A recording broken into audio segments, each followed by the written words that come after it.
Berbalik kepada topik ataupun tajuk yang diberikan secara spontan kepada saya, iaitu tentang perpaduan ummah. Saya suka berkongsi dengan tuan-tuan dan puan-puan sekalian firman Allah Subhanahu wa ta'ala di dalam Al-Quran, "Wal takum minkum ummatun yad'una ila al-khair wa ya'muruna bil ma'ruf wa yanhauna 'anil munkar wa ulaika humul muflihun."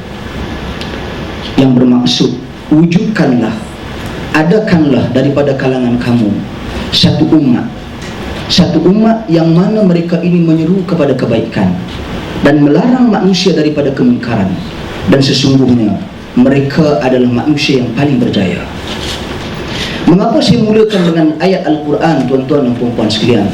Perlu sedar bahawasanya apabila kita menyebut perkataan UMNO itu sendiri, telah termaktub di dalam perlembagaan UMNO, di antara tujuan penubuhan UMNO itu sendiri adalah untuk menegakkan Islam, memperjuangkan Islam, mempertahankan Islam dan menyebarkan Islam ke seluruh Malaysia secara khususnya dan dunia secara umumnya. Maka saya mulakan dengan ayat Al-Quranul Karim, firman Allah Subhanahu wa ta'ala yang menjadi dasar titik tolak perbincangan kita pada petang ini, berbincang dan berbicara tentang perpaduan ummah. Pada hari ini manusia bercakap tentang perpaduan, semua ingin bersatu, semua ingin berpadu. Akan tetapi sayangnya kurang ataupun amat sedikit daripada kalangan manusia melihat dasar perpaduan itu sendiri. Atas tujuan apa kita bersatu? Adakah atas tujuan bangsa semata-mata? Ataupun di sana ada tujuan-tujuan yang lain? Pertama sekali, sebelum kita membicarakan tentang bangsa kita, perlu kita lihat di sana bahawasanya kita adalah manusia yang Allah Subhanahu wa ta'ala ciptakan. Seperti mana firman Allah Subhanahu wa ta'ala, "Wa ma khalaqtul jinna wal insa illa liya'budun." Tidaklah aku ciptakan jin dan manusia itu kecuali untuk menyembahku. Mana-mana makhluk yang bernama manusia di atas muka bumi ini, dan juga mana-mana makhluk yang bernama jin di atas muka bumi ini, bertanggungjawab menyembah Allah Subhanahu wa ta'ala. Maka dasar kita sebelum kita berbicara tentang bangsa kita, maka perlu kita sedari bahawasanya di sana ada agama, yang mana manusia akhir-akhir ini dilihat mengenepikan agama, bahkan dilihat juga menggunakan agama untuk kepentingan pribadi, bahkan merasuahkan manusia dengan agama, merasuahkan manusia dengan syurga, seolah-olah syurga itu berada di tangan kanan mereka dan neraka berada di tangan kiri mereka. Sidang hadirin, tuan-tuan dan puan-puan sekalian, kita sebagai seorang mukmin, kita sebagai seorang muslim yang Allah Subhanahu wa ta'ala campakkan ke dalam hati kita dan jiwa kita iman dan Islam, dua nikmat yang sangat besar yang Allah Subhanahu wa ta'ala tidak anugerahkan selain daripada kita. Maka sewajarnya kita perlu memikirkan bagaimana untuk kita bersatu atas dasar ini terlebih dahulu, dan kemudian kita melihat kepada kepentingan dan hak-hak bangsa kita. Jadi sidang hadirin, tuan-tuan dan puan-puan sekalian, pertama saya suka fokus untuk sesi ini bersatu di atas agama itu sendiri. Kita lihat di zaman Nabi SAW, saya suka membawa sejarah di zaman Nabi. Mungkin sebentar nanti Datuk dan juga Doktor akan mengulas sejarah semasa dan sejarah di negara kita sendiri, di mana sejarah Nabi kita SAW, apabila Allah Subhanahu wa ta'ala sebutkan di dalam Al-Quran, "Laqad kana lakum fi Rasulillahi uswatun hasanah." Sesungguhnya pada diri Rasul sallallahu alaihi wasallam itu ada suri teladan yang terbaik untuk kamu contohi. Maka kita lihat bagaimana Nabi sallallahu alaihi wasallam satukan umat.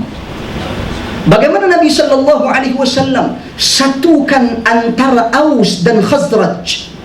Setiap kali tiba 1 Muharram, setiap kali tiba peristiwa hijrah Nabi sallallahu alaihi wasallam yang disambut secara besar-besaran, pasti kita akan terdengar laungan-laungan nama seperti Aus dan Khazraj, di mana Nabi sallallahu alaihi wasallam berjaya menyatukan dua kabilah yang berbeza ini, yang bergaduh ataupun yang berselisih ribuan tahun yang lalu, yang mana penyatuan yang Nabi sallallahu alaihi wasallam laksanakan adalah atas dasar iman dan Islam.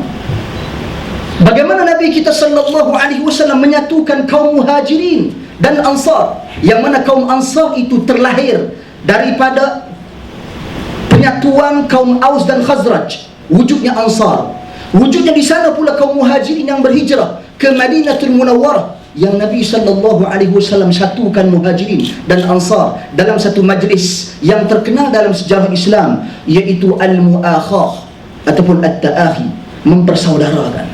Tuan-tuan dan puan-puan sekalian, impaknya sangat-sangat positif, kesannya sangat-sangat positif bila kita lihat persaudaraan atas dasar iman dan Islam ini, sehingga akan wujud di sana manusia-manusia daripada kalangan sahabat Nabi yang menetap di Madinatul Munawwarah sanggup menawarkan isteri mereka. Aku ada 4 orang isteri, pilih yang mana satu kamu inginkan. Aku ada harta yang banyak, ambil separuh daripada hartaku untuk dimanfaatkan, untuk kamu memulakan perniagaanmu. Ini berpunca daripada iman. Bukan ada apa-apa kaitan, bukan ada apa-apa pertalian darah, bukan ada apa-apa kaitan bangsa. Tidak, ia berpunca daripada iman itu sendiri. Bagaimana kisah Salman Al-Farisi? Salman Al-Farisi radhiyallahu anhu, tuan-tuan dan puan sekalian, merupakan golongan ataupun orang Majusi, penyembah api. Bapanya Tok Sami yang menjaga tokong api, di mana Salman Al-Farisi bukan keturunan Arab, dia keturunan Parsi, yang berhijrah jauh keluar, meninggalkan keluarganya, meninggalkan tokong apinya, meninggalkan bapanya, meninggalkan harta benda dan kekayaannya, semata-mata untuk mencari kebenaran.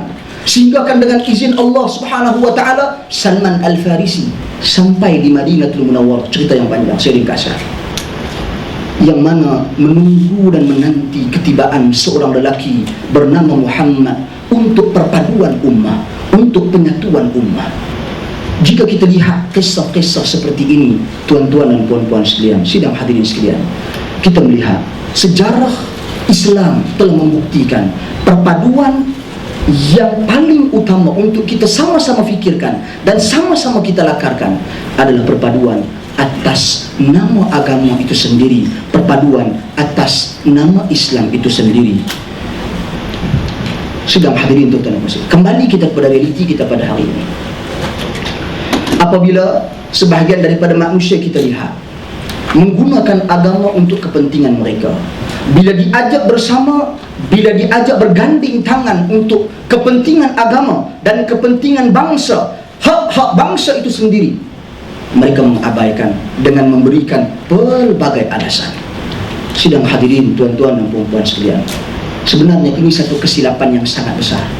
Masing-masing cuba mengejar nama dalam politik, masing-masing cuba mengejar kedudukan dalam politik. Sewajarnya apabila kita membawa sesuatu program atas nama Islam, lupakan politik. Kerana kita adalah Islam, di dalam hati kita ada la ilaha illallah Muhammadur Rasulullah, terbentang di dalam Dewan PWTC di bawah, ya ayyuhalladzina amanu athi'ullah wa athi'ur rasul wa ulil amri minkum. Wahai orang-orang yang beriman, taatilah Allah, taatilah Rasul dan pemerintah-pemerintah kalian. Jadi sepatutnya atas dasar ini, usaha-usaha untuk mentaati Allah, kita bersatu padu, lupakan politik. Dalam usaha-usaha untuk kita mendekatkan diri kita dengan sunnah Rasul sallallahu alaihi wasallam, lupakan kepentingan politik, kerana ini adalah agama. Dalam usaha untuk kita mentaati dan menyayangi pemerintah kita, memberi ketaatan kepada pemerintah kita, lupakan politik, kerana ini adalah kepentingan agama, bukan kepentingan pribadi dan orang-orang tertentu. Maka sidang hadirin tuan-tuan dan puan sekalian, saya rasa cukup di situ dulu untuk sesi yang pertama, iaitu kita perlu bersatu padu dan mengutamakan perpaduan atas nama Islam. Wallahu a'lam.